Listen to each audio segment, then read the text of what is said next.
More salt to play with this afternoon, folks. Yeah, many years ago I learnt that working with salt is at best random. I read that, I believe it.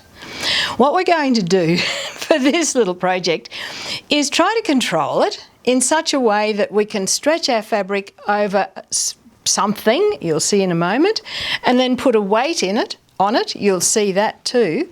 And it was all inspired by this gorgeous little cushion that I was given. This is a silk cushion. And oh boy, did that make me want to play. Yes, so what you can see now here is what we're going to be doing. Working with salt is at best random. But by doing this way, we're going to see that we can make the salt form sort of regular patterns. Whatever that pattern be, it will be what the salt wants to do.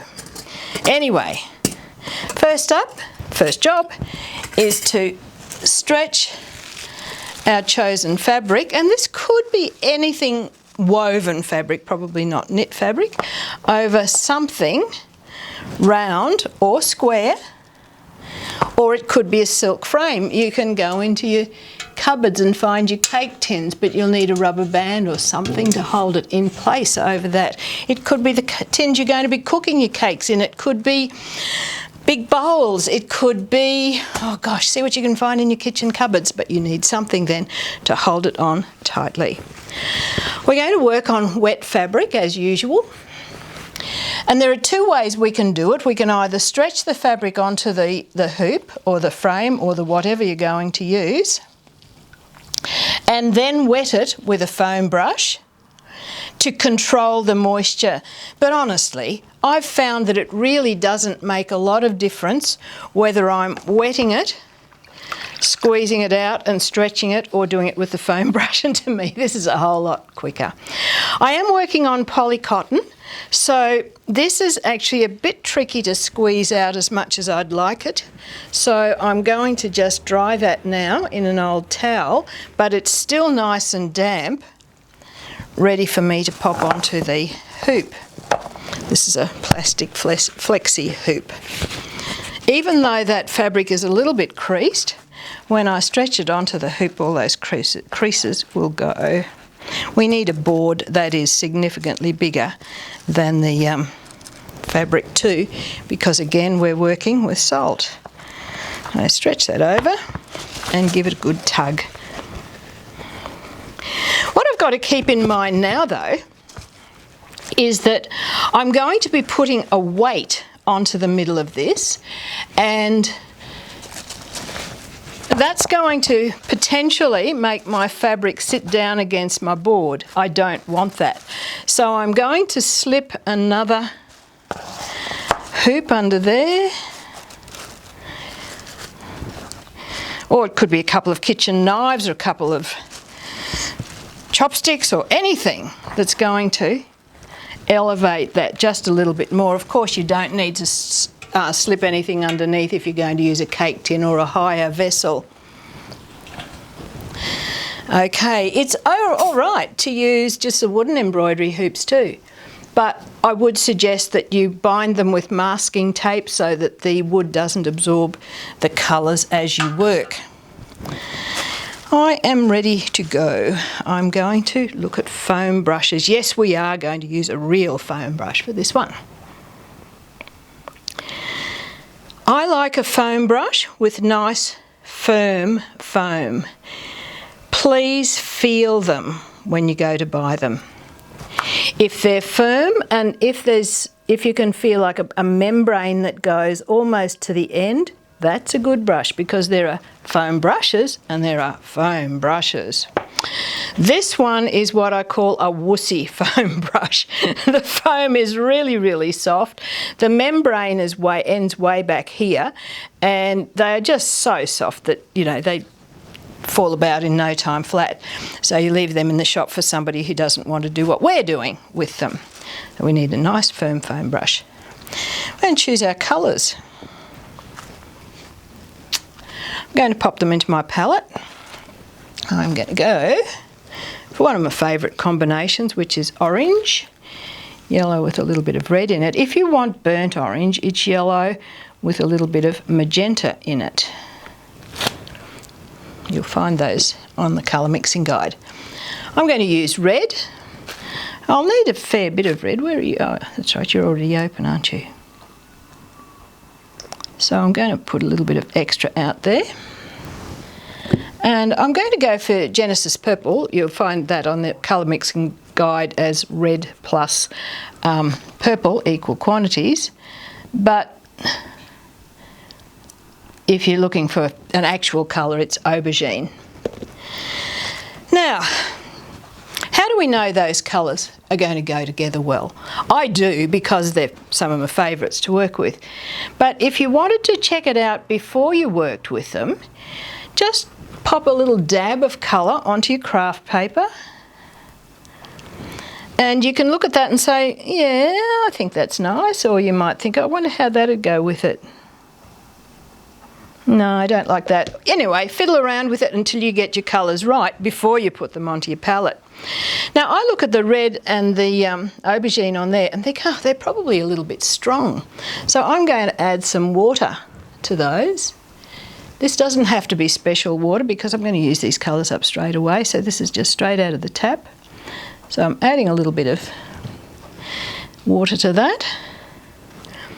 Yeah, and that's just got a little bit of extra flow to it, and the colour's a little bit lighter, so that purple's not going to be so heavy on what I'm doing. Okay, foam brush gets wet in water first. I didn't mean to drop the whole handle in, you don't have to do that. It is really important to do this first. There's a lot of little pockets of air in that foam, and if it sucks up the colour, for starters, you can't get it out. So if you wet the foam brush first and then dry it really, really well on your old towel, that's going to stop all the colour being sucked up, but it's going to be dry enough so that it's not going to weaken the colour as you work. In other words, my Scottish blood is coming to the fore. Here we go. We're going to dip that into the colour, and now the trick here is controlling the amount of colour over my fabric surface. I'm not pressing hard, I'm just gliding that brush across the surface. That's probably enough of that. You don't need to wash your brush, you can if you want to, but I'm going to be blending my colours anyway.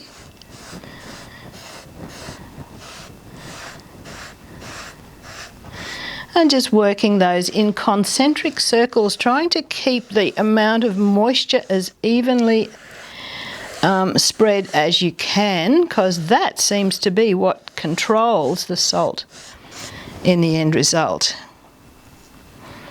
Okay, I think I've made way too much colour, but that's all right. I can use that as a mop-up on something else later on.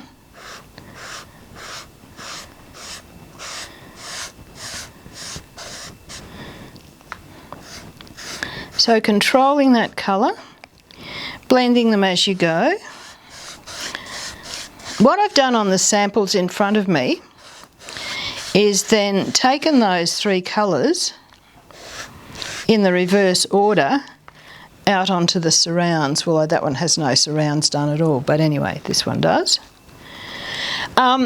We know the principle that excess is the enemy. We haven't put excess in there because it's been controlled by the brush. And while there's moisture, there's movement. Very soon, or already, you will see the colours start popping out from under the hoop. Don't know whether the camera angle allows you to see that.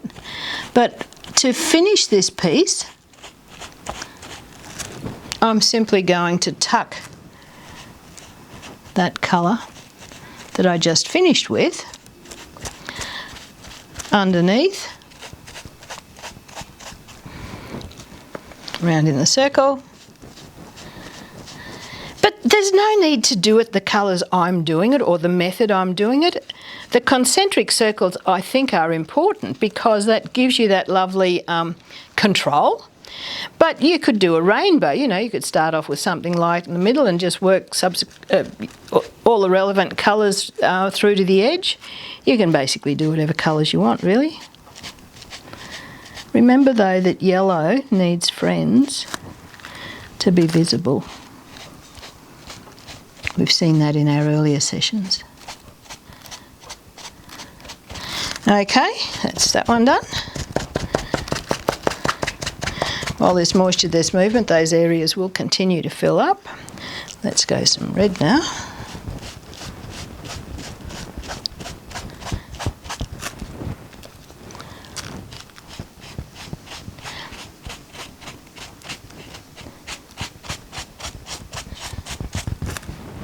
Just a handy hint, folks, if you're working on silk, it's definitely better to pre-wet your fabric with the foam brush and not dunk it in water, because you get much better control on a lightweight silk by applying water in the same way as I've applied the colour, just in concentric circles from the centre out. We're going to make it? I think so.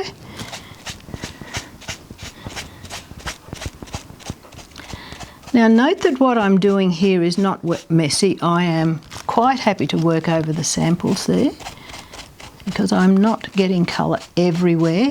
Fact of life is, with liquid radiance, if you're making a mess, you're not doing it correctly. Just bear that in mind. You should not be messy. And finally, the corners.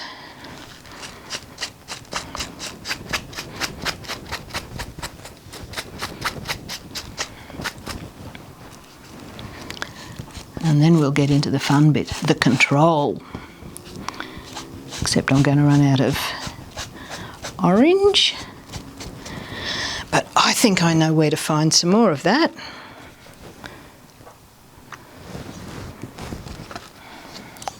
All solved. And if I'd watered it down, I would at this stage add a little bit of extra water too. But the orange I didn't.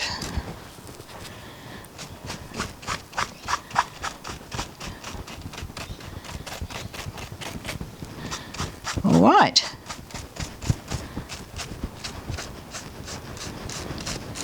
Weights. Not W-A-I-T, W-E-I-G-H-T. Oh, before we go for weights, really important. We know that when liquid radiance is dry, it's stable, you can't move it, you can't remove it. Make sure you wash your brush immediately after use. I'm not going to be using that water again for anything else, so I'm just going to use the water for wetting, I use for wetting my fabric. Now that brush is clean, it's not going to get clogged up with dry colour. And we'll just give it a good old firm drying off, put it aside, ready for another project or something. Okay, what are we going to use for a weight? What we need to now do, oh, blend those colours a bit more too, I think. We know it's non-toxic, it's okay to get it on your fingers.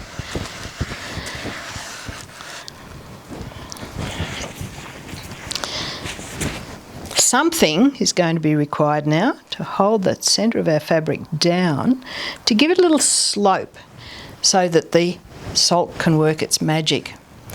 I have a favourite little gadget here. It's called a springform pan. And it is so old it's getting rusty. Now we know that salt and metal causes rust. So when I put my weight down, I'm actually going to use the top end of it because of the bottom end being rusty. If I want to do designs that are inside and outside the weight, I need something with a hole in it or not. Look, if you wanted to use masking tape, you could use that. It makes a reasonably good weight, but bind it with something like Glad Wrap so you're not going to muck up your roll of masking tape. But really good alternatives are anything from your kitchen cupboard, really. I'd prefer to use a tumbler on this because I can see through it and know what's happening. So if you don't have something with that you can work inside and out simultaneously, just make sure you find something and you do what I'm going to do next before you put your weight on. I've put my weight on first because I can go both ways. Controlling it. Okay, here we go. I'm going to choose Epsom salts for this project, but it could be rock salt to give you big markings. It could be cooking salt to give you medium-sized markings, all those different sizes for salt grains. So with my Epsom salts, I'm going to control the way I put it on. If I put it on sparsely, I need to put it on sparsely all around. If I want to put it on heavily, I need to put it on heavily all around, and that way you'll get your markings doing what you want them to do.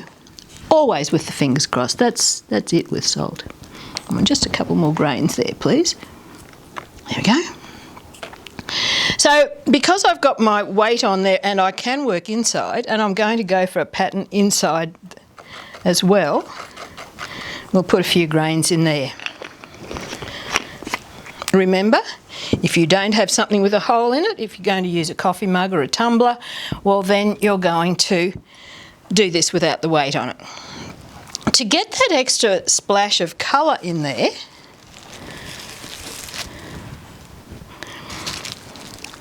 we now drop the colour onto the salt. And I'm just going to put a couple of drops of each of my two other colours, but they could be other colours. You know, they don't have to be the same ones. Come on. There we go. Theoretically, we've gone into excess at this point. So if you find that it's looking sloppy, what you're going to do is grab a cotton bud and just suck up any sloppiness that's sitting on your fabric. But on the whole, the control of the foam brush is actually not giving you that sloppiness anyway, unless you get too carried away. Interestingly enough, you can already see the yellowness of the orange showing through those colours that I've just put on. Okay, so if you were going to use a tumbler, you would pretend that hoop's not there and put it on. Now, I'll move that aside so we can talk about some other things, because there are lots of options here. These circular type patterns are just brilliant if you want to do bigger artworks and have the surrounding colour as a framing for your artwork. So you may want to keep the centre of your design clear of colour. In which case you would put on a mug or a cereal bowl or a plate or something. I mean, you can put the colour on there, so you've got that tint of colour, but put the mug on, or whatever chosen object, so that you've got no air getting at that section, and that will make it light as it dries. If you want some more tint, instead of putting your whatever object with the base down, you put it with the rim down. So more air can get at it, but not as much as drying naturally. Okay. And that way, you know, you can either stitch your bits of pieces in there first or later. But here's an interesting one. Many years ago, I had a silk fish cushion on Better Homes and Gardens. And interesting fact of life was I had to have 16 pieces prepared of 4 different stages of the project, so that if any given stage, any of the filming was stuffed up, there was another piece to continue working on. This is one of the leftover pieces. By the way, I think we shot it straight through on the day. So I just painted up the fish as I wanted to, And then I thought, that poor fish really needs some sort of a surrounding, some sort of a border. So it was stretched onto a silk frame. And you'll remember our silk painting from our sessions 3 and 4 from our introductory workshops. Okay, I didn't want to change the colour of the fish when I was doing the border.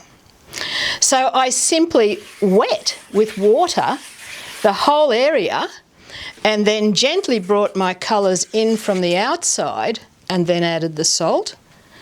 The fish was already salted before all the rest of this was done.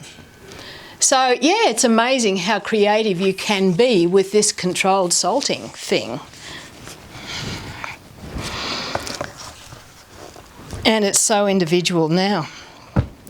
Back to the question of, can we really control salt? When you look at these pieces, the salts sometimes seem to go outwards and look like coral. Sometimes they go outwards and look like something totally different from coral. Sometimes they'll go inwards. Controlled salting, yeah. We can't really, but it's sort of doing its own thing, but it is regular. The pattern is regular if we control what goes onto it. Can we use other things as weights? We sure can.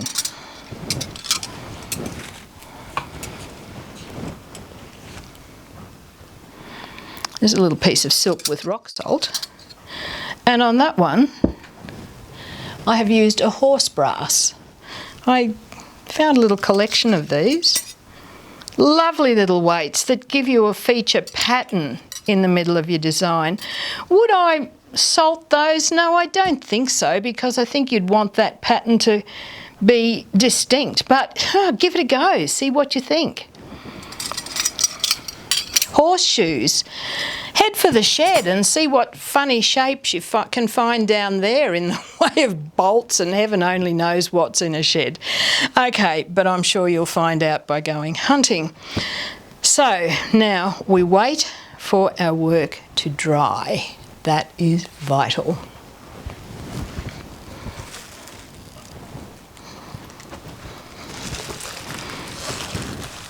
Oh, I forgot to salt the edge of this one. Is it too late? If it's still wet enough, it's still okay to salt it. Luckily, that was sitting down against the board. Just bear in mind that different salts are going to work differently on different fabrics. Different fabrics will stay wetter for longer, the heavier the fabric.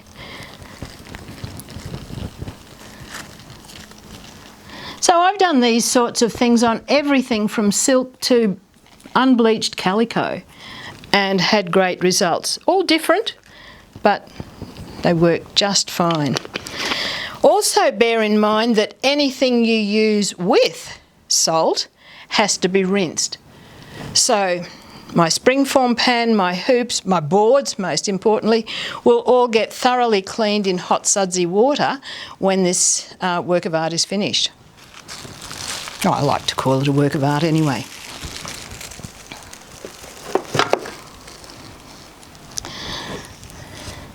And thinking about the regularity of your salt, this is one of my favourite pieces, but it ended up as started off as quite a mistake, really.